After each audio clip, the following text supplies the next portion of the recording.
Chers compatriotes et chers amis égyptiens, en ce début janvier, je souhaite vous adresser mes meilleurs vœux pour la nouvelle année. À notre communauté française, je souhaite exprimer ma gratitude pour son rôle actif dans le développement de la relation entre l'Égypte et la France.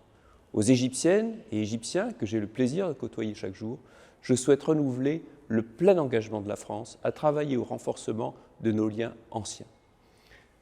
أتمنى لأصدقائنا المصريين السعادة والصحة والنجاح والتوفيق.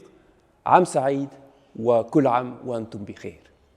En 2022, c'est avec ambition que l'ambassade, les consulats généraux et les opérateurs que je remercie ont déployé tous leurs efforts au service de l'intensification de notre coopération bilatérale dans tous les domaines. L'année écoulée a vu la poursuite du dialogue politique étroit entre la France et l'Égypte, avec notamment les visites du président Sisi et le déplacement du président de la République à Sharm el-Cheikh en novembre dernier à l'occasion de la COP27. Cette année 2022 a été extrêmement active sur le plan militaire avec de nombreux exercices, sur le plan économique avec la poursuite de nos échanges et notre travail commun sur les lignes du métro notamment. Notre coopération a été extrêmement active aussi dans le domaine universitaire avec de nombreux étudiants égyptiens qui se rendent en France et puis l'activité de nos filières et de notre Université française d'Égypte. Dans le domaine archéologique, nous avons célébré en 2022 avec l'IFAO le bicentenaire du déchiffrement des hiéroglyphes par Jean-François Champollion.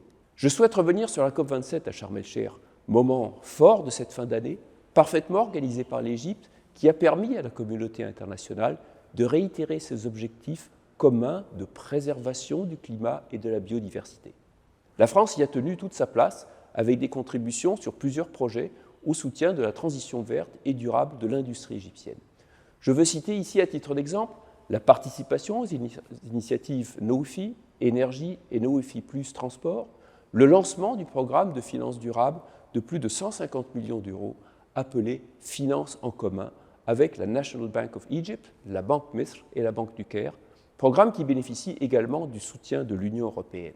C'est avec cet esprit d'initiative qu'en 2023, la France restera active pour répondre à nos défis communs. Soucieuse de la question prioritaire de la sécurité alimentaire, la France a répondu à l'appel des autorités égyptiennes avec près d'1,2 million de tonnes de blé livrées en 2022. En 2023, l'AFD contribuera à cet enjeu stratégique à travers deux projets, l'un visant à augmenter les capacités de stockage en blé via la construction de silos avec le soutien de l'Union européenne et l'autre par la construction de marchés de gros modernes mobilisant l'expertise française en la matière. Le métro du Caire devrait continuer à occuper nos équipes et nos industriels en 2023 avec comme horizon collectif la construction de la ligne 6 sur laquelle nous travaillons étroitement avec les autorités égyptiennes.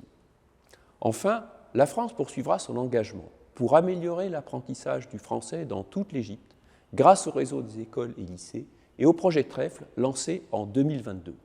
S'inscrivant dans le cadre de la réforme éducative 2.0 lancée par le ministère de l'Éducation, ce sont 13 000 professeurs de français qui seront formés et qui pourront bientôt enseigner notre langue dans les établissements égyptiens.